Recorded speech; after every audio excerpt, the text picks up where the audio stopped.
another edition of CROWSFOOT, brought to you by Northwest College of Construction. Today I have Darell Arnold. Darell is tuning in or jumping on the meeting today from California. Is that right? That's right.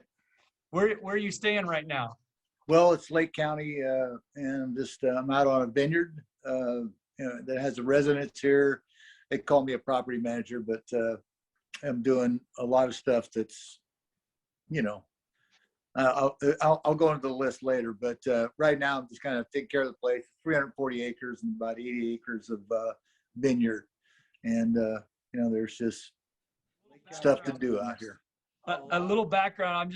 I'm gonna peel off some titles and stuff, and you can slap me into shape after that.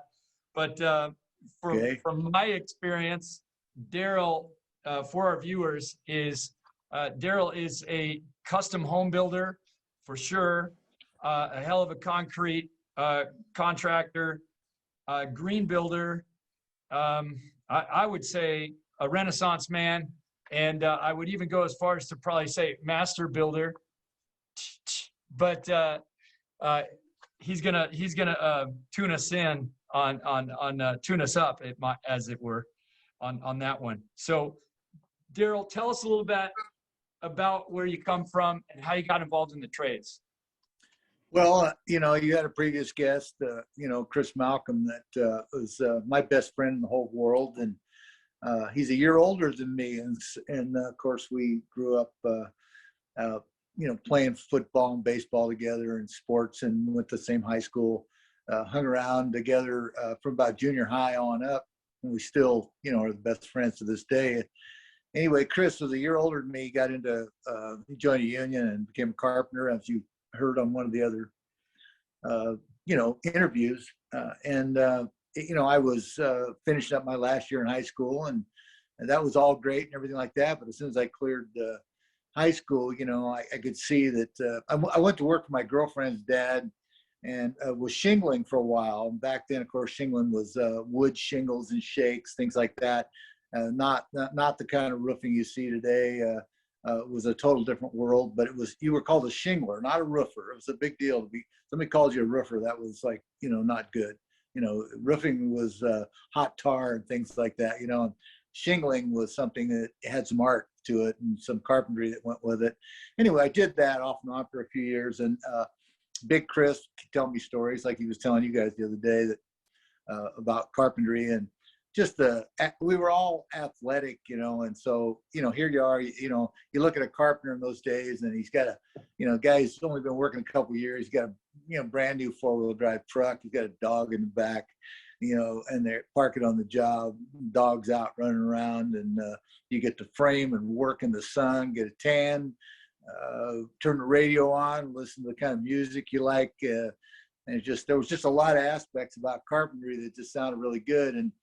And so, I could see shingling was going to be limiting. And so after a couple of years of shingling, or 3 years on and off, maybe even off and on a little more than that, after all the stories and the things I was hearing from Big Chris, it's Malcolm, and I knew I had to be a carpenter, and because you could see that the carpentry was going to be limitless in its volume. It was going to be infinite, where shingling was going to come to a wall at some point. Putting a roof on or shingling a roof is one thing. Building the building from the ground up as a carpenter is a completely different story. And then carpentry just keeps going into so many other aspects of life. It's just that frontal lobe mechanical, enjoyment you get when you build something. It doesn't matter what it is. It could be metal, wood, whatever. Anyway, so that's how I got going on it, and I went in and out of the union, etc. But mainly, I kind of branched off over time. Chris and I actually worked together in down south, piecework and building Spanos apartments for years. A couple of years down there in the '80s. I think you mentioned something about that. And we, and so we've got this ongoing history throughout time, him and I, because we're such good friends. And we've always loved carpentry, but he's the one that really intrigued me on it. He can tell a story when you get him on a roll better than anybody on earth. And, you know, I mean, I used to tell him, he'd tell me about movies, you know, and then when I went and actually saw the movie, I'd tell him the movie was a disappointment. But you talking about it all day while we're working was much better than the movie. That's the truth, man. It is the truth. So, Wow. you know, anyway, he was my main inspiration. And even though he's 1 year older, he was also a mentor, you know, on a short-term basis, you know, usually a mentor's a further gap than that. But Chris was always ahead of his game and one of the best, or the best. In some areas, he was the best, no question. In most areas, he was always knocking on the door of being the best, no question about it. But there's a lot to carpentry, so you got to really start dissecting all of it. But anyway, that's how I got in. And we grew up together, Castro Valley, East Bay, over that way. Yeah. In Bay Area, California. Yeah. You know, so many people that come through the school and I meet as carpenters, I don't think they understand the history of the West Coast and the impact of Western stack framing. They don't, you know, the skill saw, the worm drive, the use of plywood, from the vast difference between the East Coast and the West Coast. And you guys came up out of that hub, right? I mean, all these guys after World War II, Korea, they come out and they start really doing that production style framing. And man, I mean, when you guys cut your teeth out there on that stuff, that's high speed quality work going on out there. Can you speak a little bit to that, a little bit to us about, you know, there's misconceptions about, you know, doing production style, you know, especially out here in the Northwest, people think, oh, well, you guys are just, you know, blow and go or hacking your way along. And it's really not like that. There's a rhyme and a reason to it. And Chris touched on it a bunch in his interview, but it's all about process and doing things in the right order and not getting ahead of yourself. It's also about being taught the proper way to do it. He spoke a lot. But to back up a little bit, Western platform framing, as they call it, that's what it's referred to, was actually developed in New York and in New York City. And it was just a period of time. It was developed there. And then the specialization of that type of framing that we still do today in a lot of ways came to the West Coast because there was obviously a boom, you know, post-war boom going on. And so it got named Western platform framing, but it was actually developed in New York City. And I hate to give that up, but it's just the truth. Okay. So anyway, at least that's what we thought. And I think Chris would agree that we read that somewhere. That doesn't make it true, but that's what we heard. Quick. Okay, so that's interesting. That's a piece of history I didn't know about. So as far as imagine that, right? It was developed, you know, to that highest level, the kind of level that Chris was talking about, you know, out here on the West Coast more than anywhere else, because we had the volume of the work for a long time. I mean, it's not necessarily, you know, it's fluctuated and gone back and forth coast to coast and around the world, you know, but it's a great way to do things, and it's about just being in sequence. And you know, Chris also took it to a better level of working with the subcontractors. He would like dictate places for plumbers, electricians, you know, sheet metal or HVAC, all that stuff had certain bays in his buildings, and he would color code them so that everybody had their place to come up through the building. You got a 4 or 5 story building. It was wood frame in those days, maybe not 5, 4. And I worked on some of those with Chris. And you know, somebody has to take the reins and keep everybody else under control, because what'll happen is you'll have all these other sub trades ripping through the building, going wherever they want. And if there isn't somebody that dictates where they go and when they go there, you just have a big rat's nest of electrical, plumbing, and HVAC nightmares in these buildings. And so that's more of a commercial deal. When you're in a house, obviously it's easier to figure out, right? Although some houses can be very challenging, especially with green building on that aspect. But Chris was really good at that. And he had a way of simplifying things and getting everybody to work together. Sometimes, you know, more diplomatic than others. He could be pretty tough sometimes, but anyway, you would get what he wanted, and in the end, you had a better job. He just landed to that kind of Western platform framing, as I call it. That was his forte. He took that to probably the best level that I've ever seen it at personally, and I've been involved in a lot of production work. Yeah, no, and what I've seen with both yourself and Chris is that the application of that process and taking such real interest in that process and all its particulars. I've noticed that you guys have always seemed to take that and break down every process that I've seen, whether you guys are building forms, whatever I've been a part of working with you guys over the years on different things. I've noticed that your attention to detail and the layout process is absolutely imperative for a smooth job. I mean, at least that's what I picked up from you guys, and thank you for that. But certainly, well, yeah.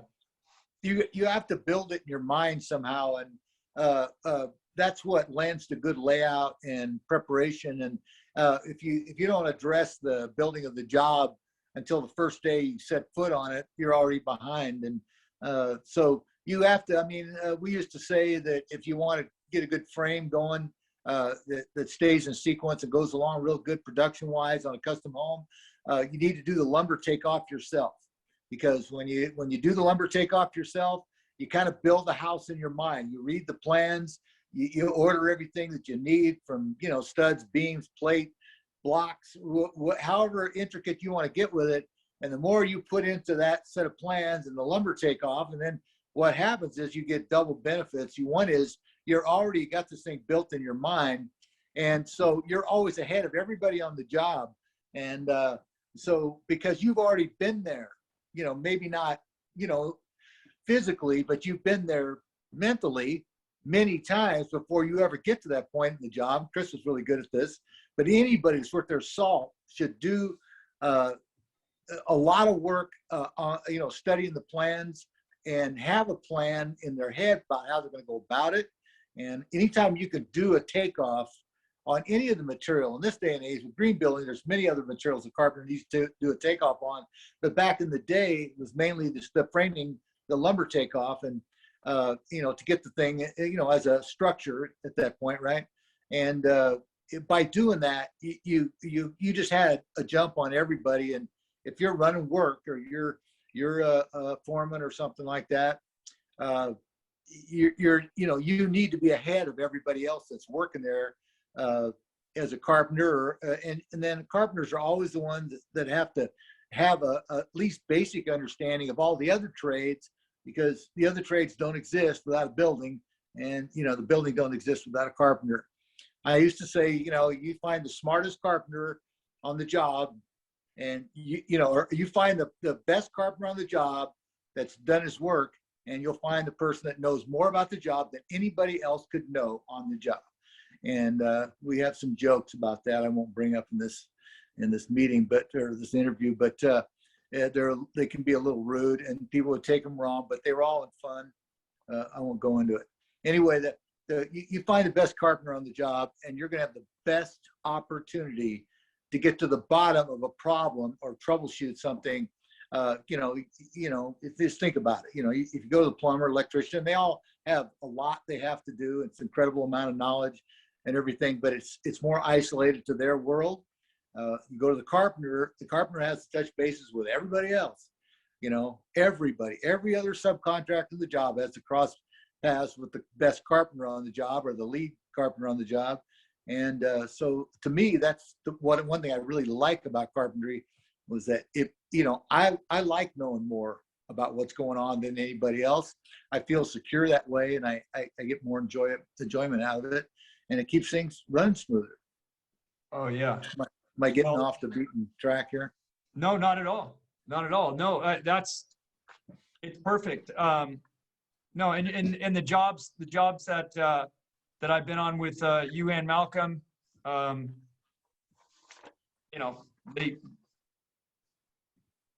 an apt statement. I mean, everything, you guys have the smoothest running jobs that I've seen in Portland. So there's that.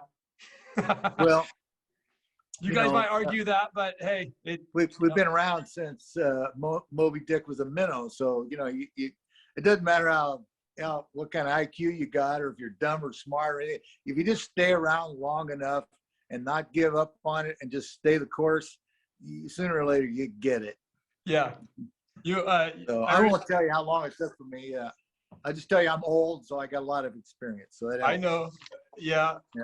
And I remember, I think we might have been drinking a little whiskey somewhere one night, and I think you said something to me. What was it?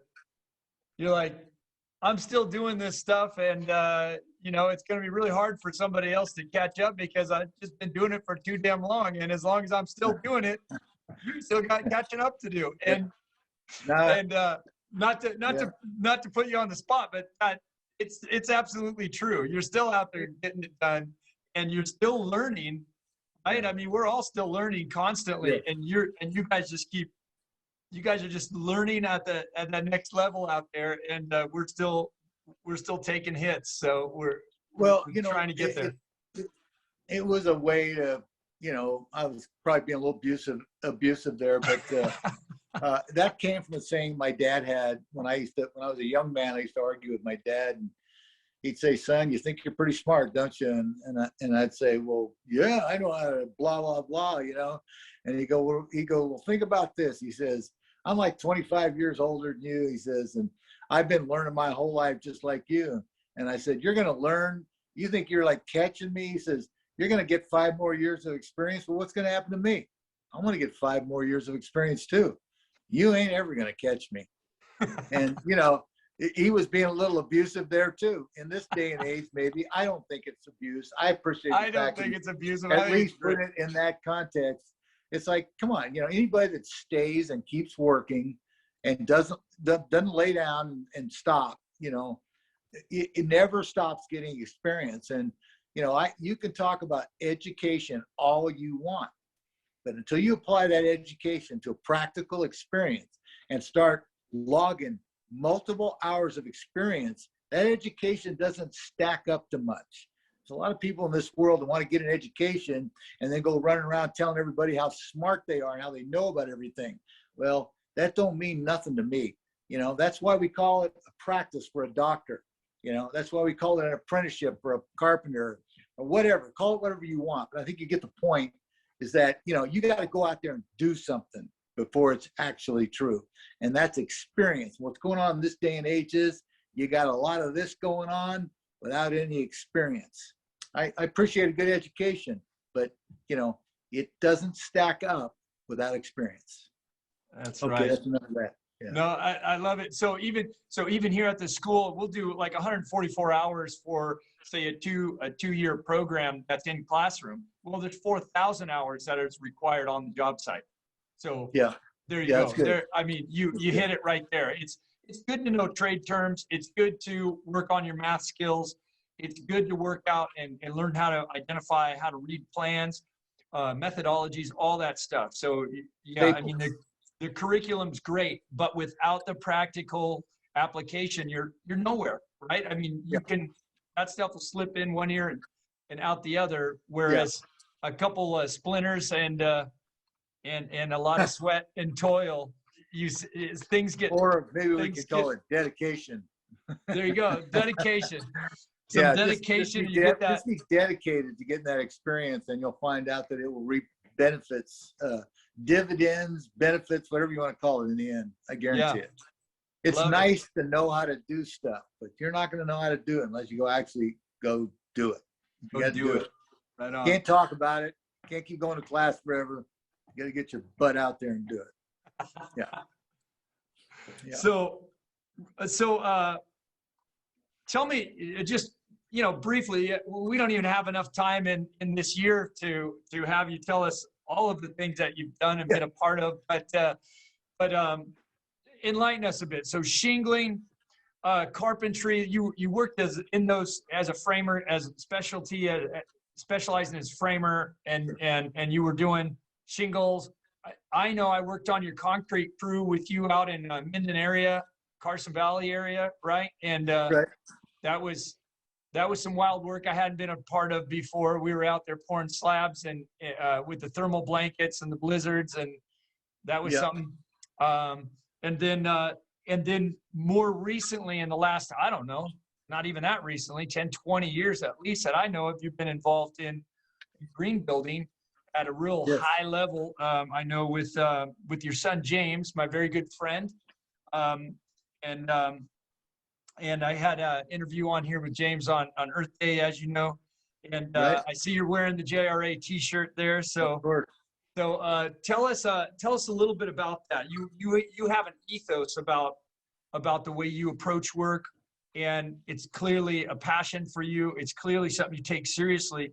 Out of all that experience, what's the most fun or what's the most challenging stuff that you're working on now or recently, or I don't know, expound on that a little bit. You know, in general, you know, like you say, we don't have enough time, but in general, the most fun comes from completing the most challenging projects. If they're easy, when you're done, you feel good, but you don't feel great or I mean, it can get your adrenaline, your endorphins going to accomplish something that's really unique and different. Challenging is the word you used, and when you finish those and they were tough, those are the ones that are the most rewarding and the most fun. In the end, you might be screaming and yelling or complaining. I shouldn't say screaming and yelling. I don't do much of that anymore. But the complaining about it on the way through. And James, God knows, the poor kid, had to listen to me complain about everything about green building for the first 5 years until I finally gave up and got on course. I'm worried about the lumber yard or this or that. I was worried he was going to have financial problems, and so I'm trying to press production and stuff on that deal. But I'm totally sold on the green building deal. James says that he got started on that from my conversations with him about passive solar, or not passive solar, but just passive, systems. It's like build a house on the side of the hill and get the benefit of the cool of the the grade underneath or subgrade, cools you down in the heat of the summer and keeps you warm, a little bit warmer in the winter. And that's just passive, face your house to the south, get a little window activity with a little passive solar or passive heat there, and things like that. And those were just things that were practical when I was a young man, when you were just a conventional, carpenter, conventionally building, typical, but when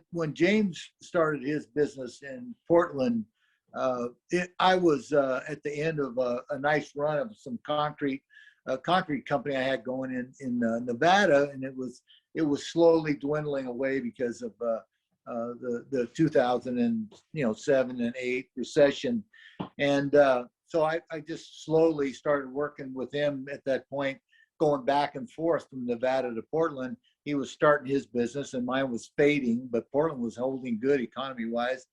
I mean, the locals will say it was bad, but compared to everywhere else, it was good, and especially Nevada. And so Matt and I, my other son Matt, and we would go back and forth. We'd do a job for James, and we'd come back and fill in, get some of the stuff done that I still had lingering down below, that still getting some calls.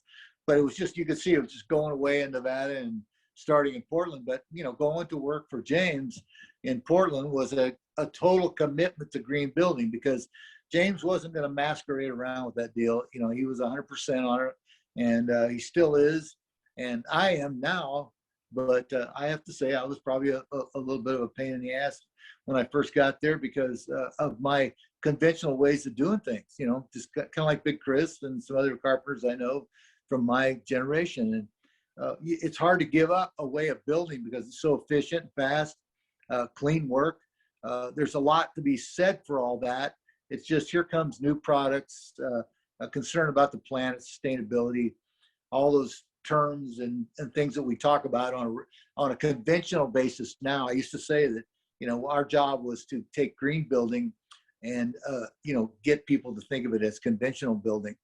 And I think I don't think that process is complete at this point, but I think it's well on its way.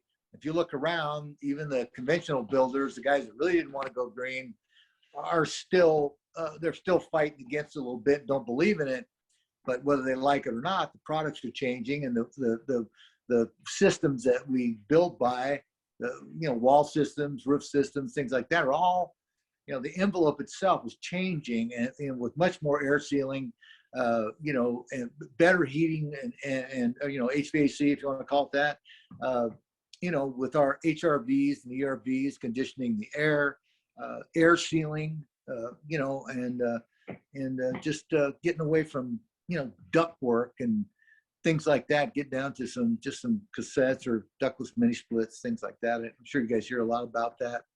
But being a carpenter, I'm probably getting off the path, but what it was, that transition when I went to work for James, when I slowly went back and forth, and then finally we just ended up moving to Portland. And then that was a 14-year or 12-year stretch of actual, living there. That changed. I mean, that was a commitment to a completely different way of doing it. And that's when when I think I describe it as an opportunity to go back to good. Things just get too much production. They're not built as good as they should be. Nobody's thinking about the environment.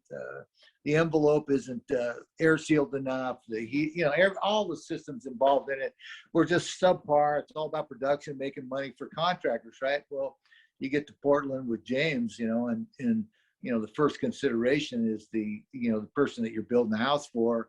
And if they were willing to spend the extra money it took to build green in those days, you had a commitment to them to give them, what they signed up for. And so that meant a nice air sealed house and HRV and ductless mini splits and wall systems and roof systems that don't condensate and rot. And, so you learn about perm values and membranes and air sealing, and it just goes on. And so when I went from, made the commitment from conventional to, working with my sons in Portland, that was the big commitment because I was already, well into my 50s.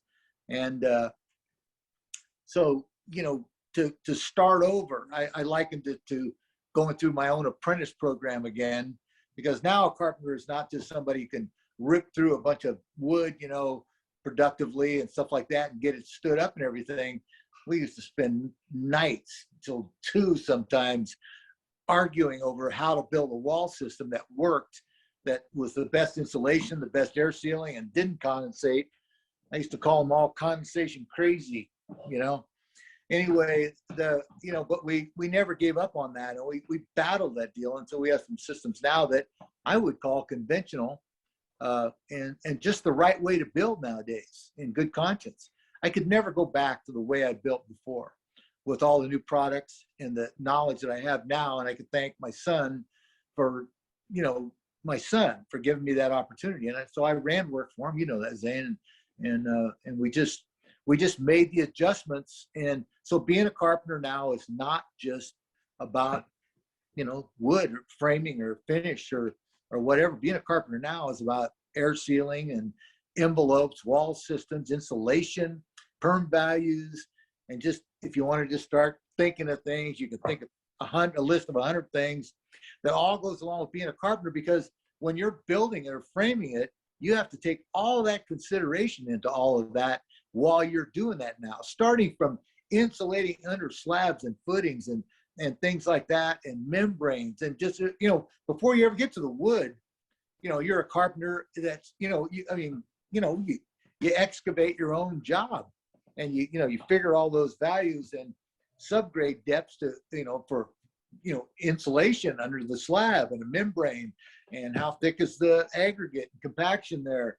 And, it starts, and then, like I said at the beginning of this interview, it's about prep and studying the plans and everything. So if you don't get in, it was hard to do conventionally, to prep yourself for a job. Like I was saying, talking about the lumber takeoff, that was an easy way to do it in the old days, but now what you got to know as a carpenter, you got a lot more prep, you got a lot more studying, you got a lot of work to do before you ever break ground. And if you don't do it that way, you're going to regret it, because there's so much complexity to the way we build now. But that doesn't mean we can't get good at it or apply production to it and clean work. I mean, just get on JRA's website and take a look at the buildings that are on there.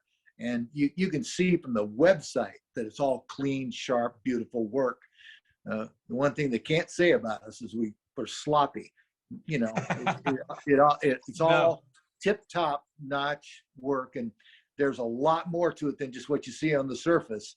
It's about being efficient, you know, and green and sustainable, from the lumber to all the materials. You know, we just, you know, lots of stuff, living building challenge stuff, you know? Yeah. Anyway. No, that's awesome. We shared a little bit of turf out there on the living building challenge some years ago out there. What was a little hay bale structure was cool. Rammed earth floors and that was a nice job. But no, you're absolutely right. And I've told people to go check out James's work, your work, Malcolm's work, right? You guys, and I love how you, even with all of the new stuff and the new thing that you guys are adding, you've touched on it. You're still using the old paradigm, the old method of making sure you know every piece. You're still doing that takeoff. Yeah, the learning curve is now almost a cliff, but and it just keeps changing overnight, it seems, right? It just keeps changing. Being a carpenter is no small thing. No. You know, just taking any aspect of it is huge in volume of knowledge and experience. And when you start at the dirt, break ground, and take it all the way through a turnkey house and hand the owner the keys, you know, being a carpenter in the sustainable world that we should be living in or trying to live in is huge. I mean, people, you know, you get a lot of old school people that think that, you know, concrete's a strong back and a weak mind. That's all bullshit, you know, and just, you know, when you take carpentry all by itself, it covers all of the concrete, the excavation, as far as I'm concerned, because, you know, you can't build the building unless you know the numbers from the very beginning when you break ground. To me, that's where carpentry starts on the job. Well, it starts at home, you know, with the plans or in the office or whatever, like we talked about with the prep. And then, but, you know, when you break ground, you know, you're already months to the wind on a big project, you know, doing your homework and being prepared. And what I've always liked about it, I said it earlier, right at the beginning, or when we were just talking before, that it's infinite in its, you know, you know, just saying you're a carpenter right there. If you're true to being a carpenter or learn how to be a carpenter, and that's what you want to do with your life, you got to remember that it's infinite. There is no end to what you can learn and how far you can take it, because it just branches off into everything. And everybody else comes to the carpenters because they got to have their nose and everything else to build the building. And if you don't, you know, you just, that's why I wanted to be a carpenter. I'm not saying anything bad about any of the other subcontractors or subs, you know, electricians, plumbers. I mean, we had a few jokes in the old days. We used to battle with them on the production jobs and stuff, but all that stuff's just old, and, you know, just old memories. But the thing is they're more isolated. They have to know about, they're just like us in respect that they have to know more than they used to, but they still don't have to know as much as a carpenter has to know. And, you know, there are safety issues and lots of things that apply to electrical and plumbing. And I respect them for that stuff that I don't really know fully about or are good enough to, you know, I mean, I don't have a plumber's card or, you know, whatever, like, you know, I know you in Portland, you got to have a, you got to be registered. You know, you can't just go out and do electrical work or plumbing, even working for somebody without, you know, card. Well, it's about safety issues. You know, electricity, it's getting shocked, you know, and or, you know, getting hurt that way. Or with a plumber, it's about bacteria, obviously. And, you know, it's the things that could go wrong with that. But, and so you have to respect that. And I know that's why they have to have their cards, but they still don't get the full gauntlet that the carpenter gets, if that's a word I can use. Anyway, that's why I totally like agree. being a carpenter. There's no end to it, and it's always refreshing. There's always something else to take on, and always something else to intrigue you, challenge you. There's no end to it. I'm 68, Absolutely. and I'm still reeling them in, you know. Yeah. So Well, I've got to kind of, I've got to fight against a false idea that a lot of people have when they come to the school, or even if you're just talking with somebody, they say, "What do you do?" Oh, well, I'm a carpenter, or I'm a builder, and there's this idea that you're a builder or you're a carpenter, or you're in construction because you failed in school, or you're not, you don't have enough confidence, or you're not very smart, man, what a icy bucket of water it back in a is. weak mindset that I was talking about earlier. No, I just, it just, what they need to do before they open their mouth, they need to go out and pour some concrete or frame something before they start saying something like that. That's handle the construction master. All that is that's just somebody talking before they know what they're talking about. That's all. Yeah. Tell me about things that are natural mistakes, normal, new mistakes. And I mean, across the board for someone who's new, an apprentice, what are some of the easy mistakes that always get made? And then what are some of the things you would recommend an apprentice focus on when they're entering the trades? They've made up their mind. They're decided that, okay, maybe they got some kids, maybe they got some bigger dreams, and they want to come in and they're ready to get involved. They're serious. What's some words of wisdom for that serious apprentice? They're coming to get it. How are you gonna lead them? Don't get in too big of a hurry. Good, because like I was saying, I mean, we're talking about old school conventional framing and being a carpenter, production carpenter. You can get to that level a lot quicker than you can in a world of sustainability or green building. And like I say, even the conventional building now is kind of, in some respects sustainable or much more sustainable. Anyway, there's so much more to learn.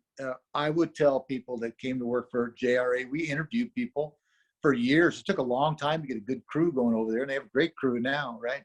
But we went through a lot of people in the early stages, and I would try to tell them, that, hey, look, it's something you got to be dedicated to. And I said, you're not going to jump over here and be a carpenter at JRA and end up being a journeyman. Are we offline?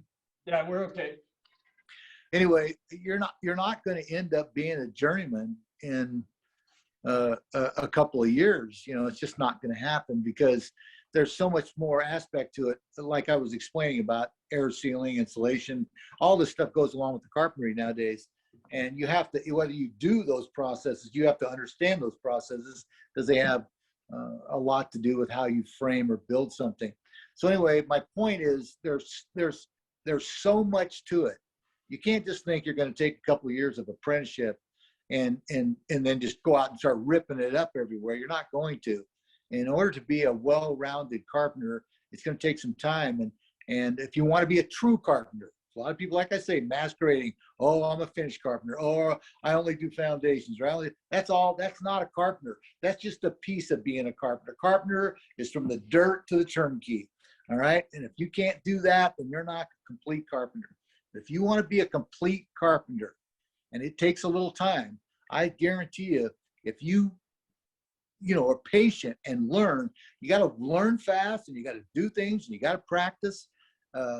You can't get in too much of a hurry. You got to master certain things about your staple tasks. You got to be able to lay out with confidence, build it the way you laid it out, and have it come out right. And if you're not good at that, then you need to focus on that. Focus on your weak points and make them better. And don't get in too big of a hurry, and get a good job from an outfit like JRA or somebody, and don't feel like you're going to be, working for them as a foreman in a year and a half or 2 years. Give yourself, 5 or 6 years, and you're going to be one hell of a carpenter. Nobody could stay at that company for 5 or 6 years and not end up being a well-rounded carpenter, because you don't have any choice, or you're going to get fired. I mean, you're going that direction, but you're not going to learn all that stuff I've been talking about in that short amount of time. And so I would always tell people that were new and coming in, I said, if you're really dedicated to what you know about being a carpenter and learning green building and sustainability and all this stuff, you know, then this is the right place to be. But you can't figure it's going to happen in a year or two. It's going to take longer than that. Yeah. So you know, don't get ahead of yourself. And you know, that's what's frustrating, is wanting to get really good really fast. And in the old world of conventional production building, you could press the issue on that. But remember, you know, we were just applying ourselves to framing, you know, and stuff, or foundations, or, you know, concrete work or something, and isolating. You know, when you go to work as a carpenter for somewhere, you know, it's, you know, a well-rounded contractor building green or sustainable, it's going to take much longer to be a journeyman with them. So don't get ahead of yourself. Take your time, be patient, and enjoy it, because it seems like a long time at first, but you know, it starts, you know, you'll start coming to a point where, you know, the things that you don't know, you know how to figure out to do. And when you come to that point, it's not about getting the information from somebody else. It's almost like taking the bits and pieces that you have yourself, because you're starting to get experience built up, and you take those pieces and you figure stuff out yourself. That's when it starts to become, it starts to become very rewarding, because you're not as dependent on everybody else to provide you with the information that you need. It's like, you know, you go to get a little side job or something, and you don't know exactly how to build it, but you've been working somewhere for 2 or 3 years, you know, that does some intricate stuff and some real nice stuff. And you realize, wow, you know, I think I can do that. I think if I just do this or that and blah, blah, blah, you know, you figure it out in your head and go do it. And that's when you realize it's really good to be a carpenter, because it's about massive amounts of experience. Yeah. Resourcefulness, problem solving, creativity, engineering. Yes. Man. Yeah, it's a full experience for sure. Get a hold of physics, you know, get physics in your head. Take an online class on physics, and just basic physics, and it'll put a lot of carpentry in perspective for you. Yeah. I love it. Yeah. So be patient, and you know, what you're saying is so true. It seems like, just, I know in my generation, it was still considered a career path. You know, 10 years is like a short time for a career. And nowadays people are coming in and they want to, like you said, in 2 years, they think they're just going to be journeymen. They think they're going to be home builders. They think they're going to be general contractors. It's like, wow, what a rude wake-up call they have waiting for them. Yeah, and remember, it's not all about carpentry. It's also about management and being a contractor. You know, you have, you know, you got to be able to, you know, talk to people and keep things under control that way. You need to be able to write a good contract. You need to know how to do your books. And if you think you're going to go out and do everything in building, being a carpenter or whatever, and put in 8, 10, 12-hour days and think you're going to go home and do the books and take care of everything else, you're out of your mind. Because, you know, you start out doing that stuff, and what happens is you end up shirking the task on that end of it. You're still building some nice stuff, but then you ain't getting paid on time. You ain't paying your bills on time. Just go get yourself a really good accountant and just factor in the price of all this stuff when you start to be a contractor. And don't kid yourself about putting in 16-hour days to make things work, because nobody on the face of the earth is efficient. You can't work as a carpenter, which is hard work, physical and mental work. If you go out and put in a good 8 or 10-hour day, you're going to be drained to the max. You ain't going to want to do nothing. And if you think you're going to force yourself to do the books, do your taxes, do all that shit, you're out of your mind. Hire somebody to do it. Give yourself an extra year to get to your goals, and just do it right and enjoy it, rather than, you know, working yourself to death and failing. Yeah. The heck with failing. Just slow down. It takes a little patience. You got to work hard, but you got to be patient with the results, but just never let it, just don't slack on anything. Just make sure that it, you know, you don't have to kill yourself, but but don't, you got to make sure everything's in order all the time, and you got to be ahead of everybody else. You can't mess around, be behind anybody on the job. And that means all the subs and everybody. You better be ahead of them, or they're gonna chew you up. They don't care whether you're gonna make it or not. They just care whether they're gonna make it or not. That's right. So, yeah. That's right. So. I like it. I have to remind apprentices very often that as harsh as it may sound, no one actually wants you on the job site. They need you on the job site, and they only need you if you're productive, if you're actually helping move this thing forward. That's it. And leave it on the job site, go home, recharge. Yeah. Get your stuff ready for the next day. Don't let your insecurities eat you up. If you're driving somebody with questions just because you need to talk to somebody, you're wasting time. Get the quick answers to your questions. If you got something really intricate to talk about, it's best to get somebody after work over a beer or something and get a good hour's worth of talking in that way. But when you corner somebody that's busy on the job and you take up their time plus your time, when you're talking and learning and acting like you're in class, which it's not, you're getting paid, you need to be producing. And so there's a fine line there between driving the foreman crazy. I mean, at first they're going to want to answer all your questions, but then when they start realizing they're spending an hour or two a day talking to you and answering your questions, it's much easier just to get somebody that don't ask any questions and get some work done. And so, there's a fine line there. And so you're getting into, you're getting into personalities and all this other stuff now. And so it gets back to being patient. You can't learn it all in one day. If you got a task to do, try to accomplish that task in a productive manner with clean workmanship.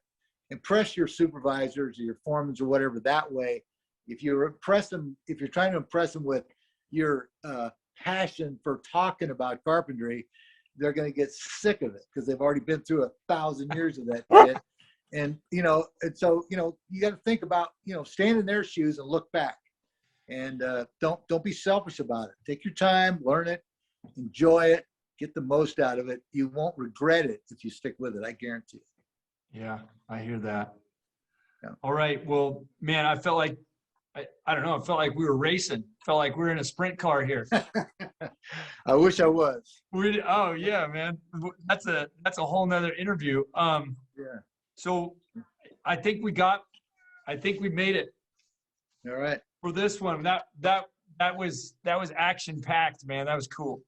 Well, that was great. And I know we're just scraping the surface, so we can, I want to do more of these with everybody. So, I think this is good information that these kids and young people, some older people they're just not getting, I got something I'll say to people that, they're thinking it over about trying to get in the trade. Think about this.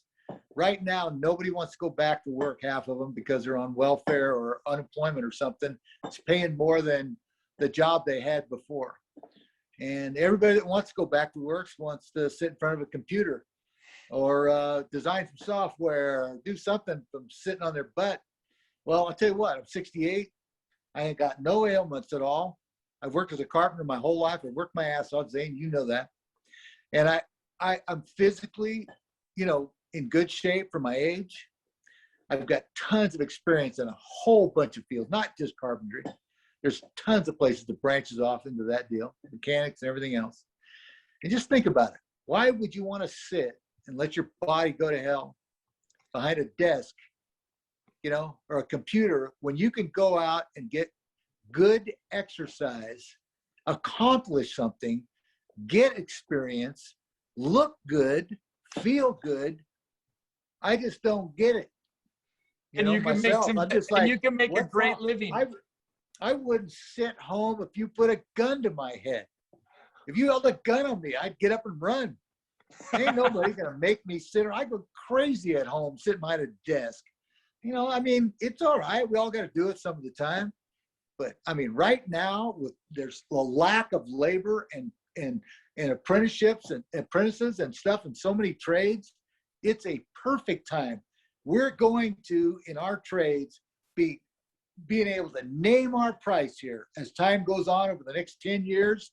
These young people are going to be sitting on a hotbed of good money to make because there's so few people up and coming that want to do it. I'm telling you, if you get in and get dedicated and embrace it, you're setting yourself up for a good life. You just got to keep yourself healthy. You know, you can't beat it with drugs or alcohol or nothing. You got to, you know, you got to get out there. You got to stay in shape. When you get hurt as a carpenter, it's because you got out of shape. Don't get out of shape. Go to work, stay to work, and, you know, and just take care of yourself. And you'll find out that, you know, we'll reap dividends. I said earlier, was it dividends? Like Monopoly. Sure. You know, it'll work out because right now you can't find anybody to do any work right now. What a great opportunity for young people up and coming. You nailed it. I hope it all comes back. You nailed it. All righty. All righty. All right. I'll shut up. No. Yeah. No way, man. It's been too long. It's my dad's 2520 up there. I know you mentioned it. See that? Yeah. Yeah. You know, that's his old saddle gun. It's crooked. It shoots around corners. But he said he got to where he knew how much it was off, and he could still kill something at like 100 yards or something with that thing. It's a 2520 Winchester, an old rifle. But his saddle horse rolled on it and bent it a little bit. He got bogged down or something, and he rolled on, and the saddle got down on the gun and was in a scabbard, you know, on the side of the saddle. Yeah. And it bent it a little bit. But it's a beautiful piece. It's a great wall hanger. Anyway, my dad told me, he said he got to where he could just aim a little bit to the left of something and he could still hit it. Anyway, I just had to say that. I say that's sweet. Yeah, the reason I do what I do. Yeah, he just added a little Kentucky windage on that thing, man. Yeah, absolutely. That is cool. All right, Zane. Darell Arnold, it was great to have you, man. Let's do it again. And it's good seeing you, good chatting. And man, thanks for taking the time to do this with us today. And I don't know, keep up the good work. I got to come and see you in California, and and we've got to hoist another beer. Yeah. All right. If you like wine, I got lots of that. Anyway, it's a vineyard, right? Anyway, yeah, it was nice talking to you, and you know, we'll do it again whenever you're ready. All right. All right. I hope I inspired somebody to be a carpenter, because I'm very proud of that, being a carpenter and stuff. So anyway, maybe somebody will come along. Anyway, do some more interviews with a lot of old carpenters and get these young people going. We will. We'll get it going. All right, man. Yeah, Darell, thanks. Talk to you later.